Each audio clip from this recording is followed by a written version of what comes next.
क्या तुम सो रही हो? सफदर ने चिल्लाकर उसे मुखातिब किया। वो अंडों के कई सैंडविच खाने और 2 कप कॉफी पीने के बाद ऊँघने लगी थी। गर्ट्रूड ने चौंक कर आंखें खोली। एक खौफनाक सी मुस्कुराहट उसके होंठों पर फैल गई और वो नशीली आंखों से सफदर की तरफ देखकर मिनमिनाई। सोने दो ना, यहाँ अपनी छत के नीचे। सफदर गुर्राता हुआ उठ गया। क्यों? तुम आपे से क्यों बाहर हो रहे हो? सफदर कुछ न बोला। कुछ इस किस्म की एक्टिंग कर रहा था जैसे मजीद कुछ कहने के लिए मुनासिब अल्फाज ना मिल रहे हों। तुम भी सो जाओ। वो दोबारा सोफे की पुश्तगाह से टिकती हुई बोली। तुम आखिर चाहती क्या हो? सुकून। मैं बहुत थक गई हूँ। मेरा काम उकता देने वाला है। दिन रात मरीजों की चीखें और कराहें सुनते रहो। यानी तो फिर मैं सोच रही हूँ कि एक हफ्ते की छुट्टी लेकर यहाँ तुम्हारे साथ कयाम करूँ। अरे मेरे खुदा, मैं क्या करूँ? सफदर अपनी पेशानी पर थपकियां देता हुआ बड़बड़ाया। तुम बड़े बद अखलाक हो। यकबयक वो सीधी होकर बैठती हुई बोली। सफदर उसे घूरता रहा और वो कहती रही, दरिंदे हो तुम, मुकम्मल वहशी। तुम्हें इसका भी सलीका नहीं कि लड़कियों से कैसा बर्ताव करते हैं। मेरी कौम का कोई आदमी इस ऑफर पर मुझे सर पर बैठा लेता। मेरा सर इतना मजबूत नहीं है, सफदर ने कहा। वहां से उठा और ख्वाबगाह में दाखिल होकर दरवाजा बंद कर लिया। वो सोच रहा था कि इस एक्टिंग का खात्मा किस नुक्ते पर होगा। फिर ये क्या हकीकत है कि वो इत्तेफाकन ही मिल बैठी है। कहीं इमरान के सिलसिले में छानबीन करते वक्त वो भी उनकी नजरों में ना आ गया हो। वो अक्सर इमरान से मिलता रहता था। उन दिनों भी वो एक आध बार उसके फ्लैट में गया था जब किसी ने उसके गाल पर सोजिश पैदा करने वाला कोई सयाल लगा दिया था। तो फिर क्या ये इमरान तक पहुंचने की एक और कोशिश थी? दफातन वो बाहर से दरवाजा पीटने लगी। नन्हे बच्चे बाहर आ जाओ, मैं जा रही हूँ। स्कूटर भी तुम्हारे घर ही पहुंच जाएगा। तुम्हें तकलीफ करने की जरूरत नहीं। नहीं, मैं खुद उसे यहाँ लाऊंगा, सफदर ने कहते हुए दरवाजा खोल दिया। बाहर आओ, गर्ट्रूड ने सख्त लहजे में कहा। क्या मतलब? अब उल्टी धौंस जमाऊंगी? ड्राइंग रूम में चलो, मैं तुम्हें आदमी बनाऊंगी। अभी अभी अहद किया है मैंने। तुम मुझे आदमी बनाओगी? सफदर हिकारत से हंसा और उसके पीछे चलता हुआ ड्राइंग रूम तक आया। मैं नहीं समझ सकती कि आखिर तुम जैसे संजीदा लोग जिंदा क्यों कर रहते हैं। मैं मुर्दा तो नहीं हूँ। मैं उन्हें मुर्दा ही समझती हूँ जो बंधे टिके उसूलों के तहत जिंदगी बसर करते हैं। ख्याल है अपना अपना। मैं तो हर लहजा जिंदगी में नएपन की मुतलाशी रहती हूँ। तुम ज़हनी तौर पर सेहतमंद नहीं मालूम होती। तुमसे ज्यादा सेहतमंद हूँ, बल्कि तुम तो मर ही चुके हो। खैर खैर, तुम मुझे मेरी लाश समेत यहीं छोड़ जाओ, मगर नहीं, मैं अपने स्कूटर के लिए तुम्हारे साथ चलूंगा। वो कुछ न बोली, बल्कि झपकाए बगैर किताबों के रैक की तरफ देखे जा रही थी। दफातन उसने कहा, तुम जासूसी नावल ज्यादातर पढ़ते हो। क्यों? क्या ये भी मेरे मुर्दा होने की दलील है? नहीं, यहाँ कुछ कुछ जान नजर आती है तुम में। सफदर बुरा सा मुंह बनाए हुए दूसरी तरफ देखता रहा। मुझे भी जासूसी नावल पसंद हैं। फिक्शन में सिर्फ यही पढ़ती हूँ। यही नहीं, बल्कि अमली तौर पर भी मुझे सुराग रसानी से दिलचस्पी है।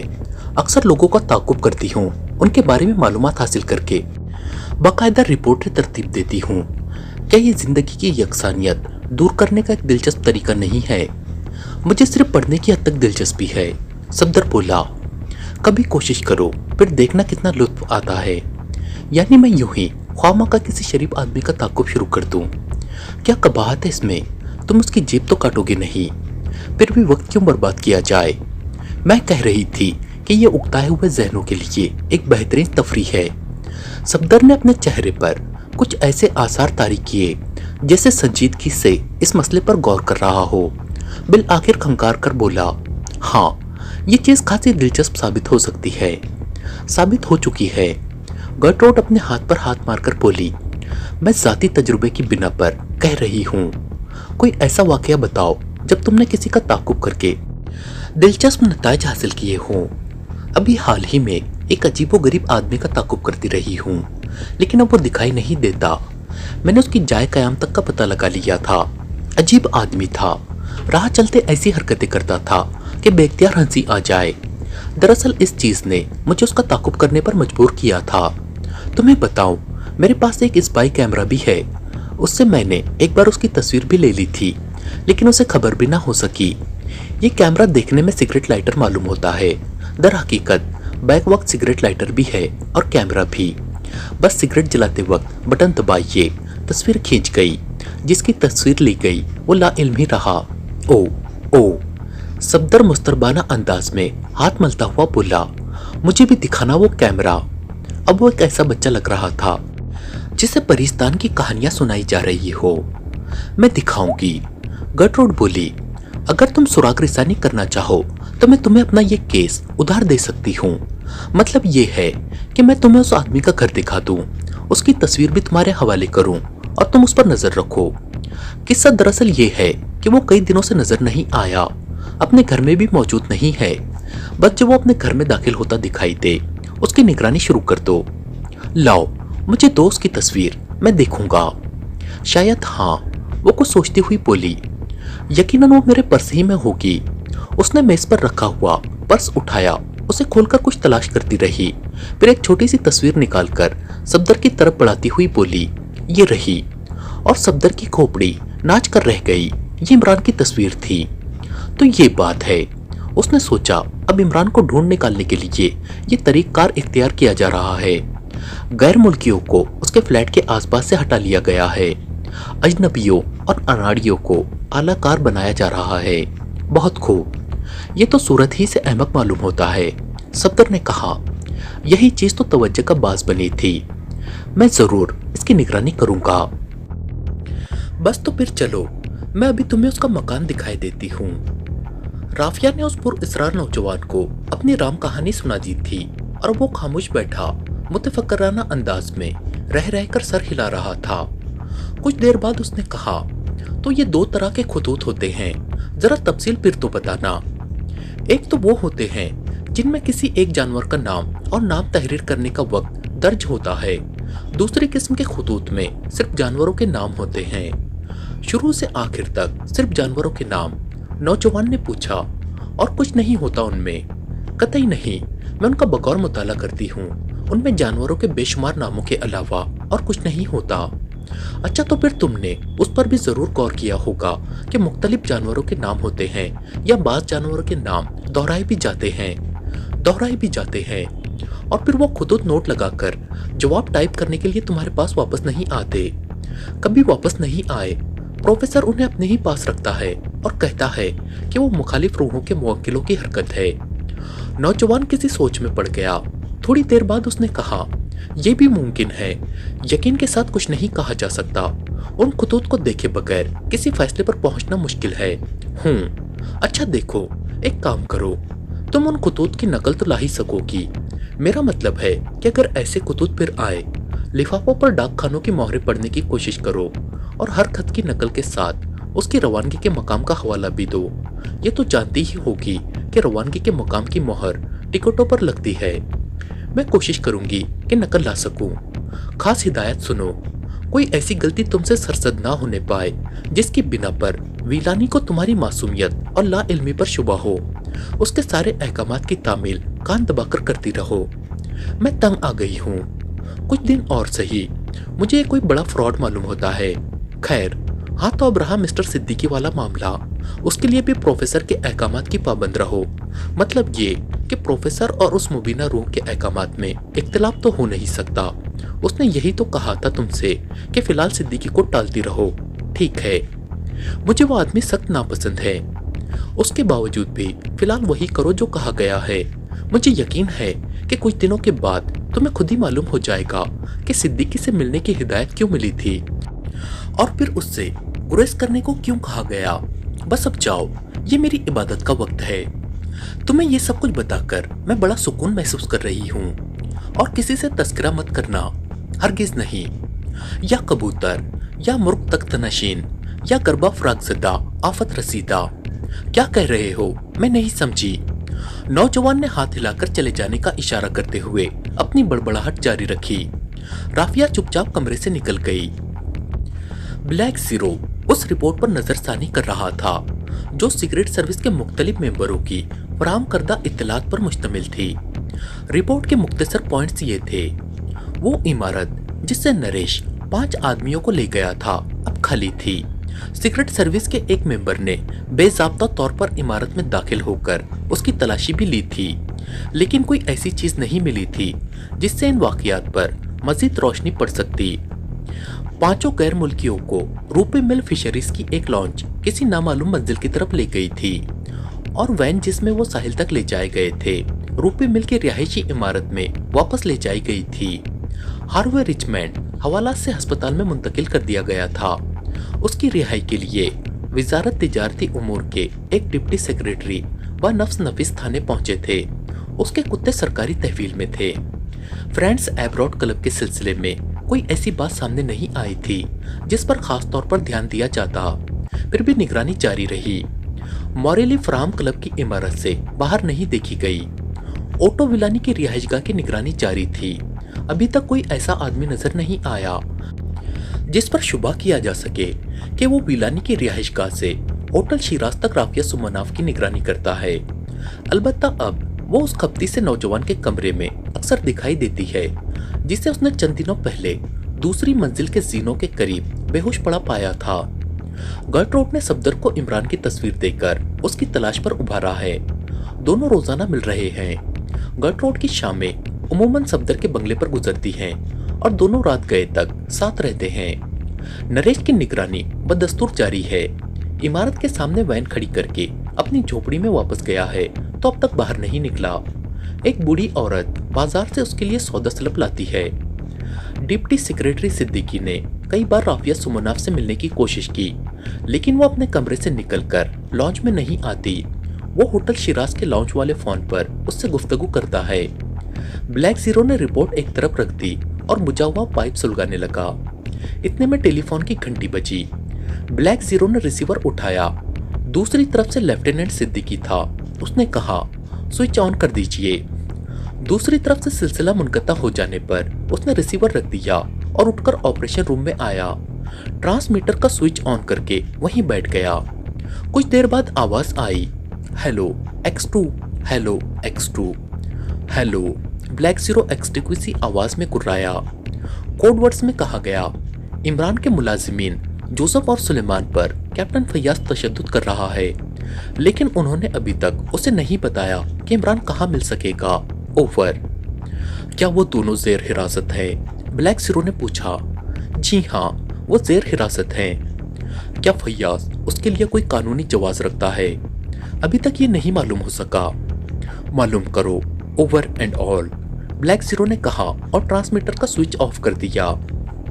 सफदर ने मिशन अस्पताल के कंपाउंड में अपना स्कूटर रोका।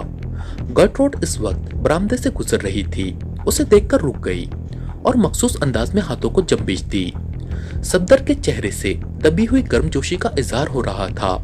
ऐसा मालूम होता था जैसे चमकती हुई आंखों से खुशी फूटी पड़ रही हो। करीब पहुंचने पर गर्ट्रूड ने कहा, बहुत खुश नजर आ रहे हो। यकीनन गर्ट्रूड, सफदर पुरजोश लहजे में बोला। मैंने उसका पता लगा लिया। किसका? जिसकी तस्वीर तुमने मुझे दी थी। तुम्हें धोखा हुआ होगा। नहीं, मुझे यकीन है। मैंने 12 मील तक उसका ताक़ुब किया है। चलो मेरे क्वार्टर में तफसील से बातें करेंगे। मैं ड्यूटी खत्म कर चुकी हूँ। तुम्हारे क्वार्टर में? हाँ। क्यों? किसी को ऐतराज तो ना होगा। मैं तुम्हारे मुल्क की पैदावार नहीं हूँ, गर्ट्रूड ने हिकारत से कहा। क्या मतलब?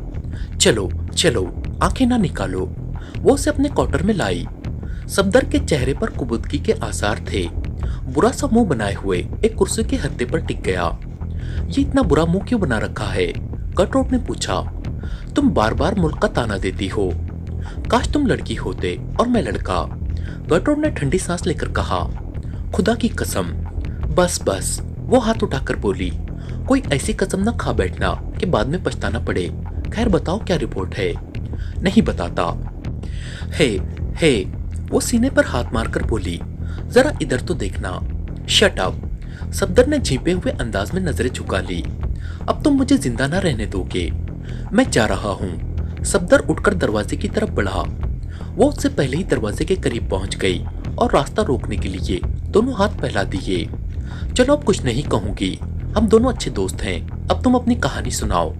सफदर बुरा सा मुंह बनाए हुए फिर कुर्सी की तरफ पलट गया। थोड़ी देर तक वो इसी तरह खामोश बैठा रहा, जैसे मूड बेहतर बनाने की कोशिश कर रहा हो। फिर कंकार कर बोला, मैंने टिप टॉप नाइट क्लब में देखा था, वो मैनेजर के कमरे से निकल रहा था। कब की बात है? 2 घंटे पहले की। फिर तुमने क्या किया? ताकुब शुरू कर दिया। फिर उसने निर्वाणी बीच के एक हेड के सामने गाड़ी रोकी थी और अंदर चला गया था। मेरा ख्याल है कि वो इसी हेड में है, क्योंकि कुछ देर बाद उसने बाहर आकर बहुत सा घरेलू सामान गाड़ी से उतारा था और उसे हेड के अंदर ले गया था। तुम्हें यकीन है कि वो आदमी वही था जिसकी तस्वीर मैंने तुम्हें दी थी? मुझे 100% यकीन है। तुम्हें यकीन न हो तो चलो मेरे साथ। कहाँ चलूं? निर्वाणी बीच। वो थोड़ी देर तक कुछ सोचती रही, फिर बोली, मैं चलूंगी। निर्वाणी बीच तो बड़ी पुरफिजा जगह है, मैं एक बार वहां गई थी। क्या नाम है उस खूबसूरत से रेस्तोरां का? वहां कई रेस्तोरां हैं। वो लिबास तब्दील करने के लिए दूसरे कमरे में चली गई। सफदर सिगरेट सुलगाकर सोफे पर नीम दराज हो गया था। 15 या 20 मिनट बाद वो वापस आई। अरे तुम ऊँघ रहे हो? उसने चहक कर पूछा। सफदर चौंक पड़ा, फिर उठ बैठा। गटरोड ने बड़े शौक रंग की लिपस्टिक इस्तेमाल की थी और रोजा इतना लगाया था कि गाल तिमतिमाए से लग रहे थे। और हाँ, वो हाथ उठाकर बोली, स्कूटर से चलेंगे। बिल्कुल गलत, ये नामुमकिन है। क्यों? मैं इस तरह कभी शहर में नहीं निकला, मेरे बस से बाहर है। सच कहती हूँ, बेहद तकलीफदेह साबित हो रहे हो। जहन्नुम में जाओ, मैं ये चला। सफदर उठता हुआ बोला, बाहर कदम निकाल कर देखो, चोर चोर चिल्लाती हुई पीछे दौड़ूंगी। सफदर थम से सोफे पर बैठ गया। चेहरे पर बला की बेबसी तारी थी। ऐसा लगता था जैसे अभी अभी यतीम हो जाने की इत्तला मिली हो। गटरोड हंस पड़ी, फिर बोली, अच्छा चलो, अपनी ही गाड़ी ले चलूंगी। कुछ देर बाद उसकी छोटी सी फियाट अस्पताल के कंपाउंड से बाहर निकल रही थी। सफदर ही ड्राइव कर रहा था। गटरोड ने कहा, मेरा तो ख्याल है कि तुम अपने यहाँ की लड़कियों की तरह नकाब डालकर मेरे साथ कहीं चला करो। मैं अब तुम्हारी किसी बात का जवाब नहीं दूंगा, फिर तुम्हें बहुत कुछ सुनना पड़ेगा। मेरी जुबान रुकना नहीं जानती। सफदर कुछ न बोला। गटरोड कहती रही, मैं बास औकात दीवारों से गुफ्तगू करती हूँ। यही अच्छा है, क्योंकि दीवारें हाथ नहीं रखती। सुनो, एक बार एक औरत ने मुझे बहुत पीटा था। जिंदगी में हर लहजा नएपन की तलाश अक्सर बड़े बड़े खतरात का सामना करा देती है। कई साल पहले जब मैं जेर तालीम थी, एक शाम एक मियाँ बीवी से मुठभेड़ हो गई। मैं तन्हा एक पार्क में टहल रही थी। देर से कोई ऐसा नहीं मिला था जिससे गुफ्तगू की जाती, लिहाजा जुबान में खुजली हो रही थी। वो दोनों एक बेंच पर बैठे ऊँघ रहे थे। मैं करीब पहुंची और बड़ी बेतकल्लुफी से मर्द के शाने पर हाथ मारकर बोली, हो डियर, उस रात तो तुम ऐसे गायब हुए थे कि बस। औरत ने आंखें फाड़कर मुझे देखा और मर्द की पहले तो गुग्गी बन गई, फिर जी कड़ा करके हकलाने लगा।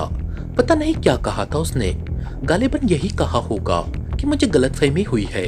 मैंने उसका हाथ पकड़ा और खींचती हुई बोली, उठो, यहाँ अकेले बैठे क्या कर रहे हो? चलो मेरे साथ कहीं और चलकर बैठेंगे। बस फिर क्या था, औरत भड़क उठी। इस तरह टूट पड़ी हम दोनों के हाथों पर कि मुझे उसका हाथ छोड़ देना पड़ा।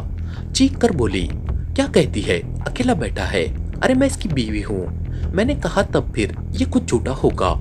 उसने तो मुझसे कहा था कि उसकी शादी ही नहीं हुई। वो कमबख्त इत्तेफाक से थोड़ा ज़हीन भी था। फौरन ही अपनी बौखलाहट पर काबू पाकर पूछ बैठा, चलो मैं तस्लीम करता हूँ कि तुम मुझे इतने करीब से जानती हो, जरा मेरा नाम तो बताना। ये जुमला इतना अचानक था कि मैं सटपटा गई। अभी कोई जवाब भी ना देने पाई थी कि उसके बीवी का थप्पड़ मेरे गाल पर पड़ा और साथ ही वो चुनचुनाई, बोली, हरापा, नाम बता। जाहिर है क्या नाम बताती, फिर तो उसने मुझे दोनों हाथों से पीटना शुरू किया। तो आंखों में कहकशा तैरती चली गई। सफदर हंस पड़ा और वो कहती रही, भीड़ इकट्ठी हो गई, जान बचाना मुश्किल हो गया। बीवी बराबर चीखे जा रही थी, ये हरापा, ये पेशावर मेरे शोहर को तरगीब दे रही थी। बुलाओ पुलिस को, पकड़ो इसे। मैंने देखा बात बिगड़ जाएगी।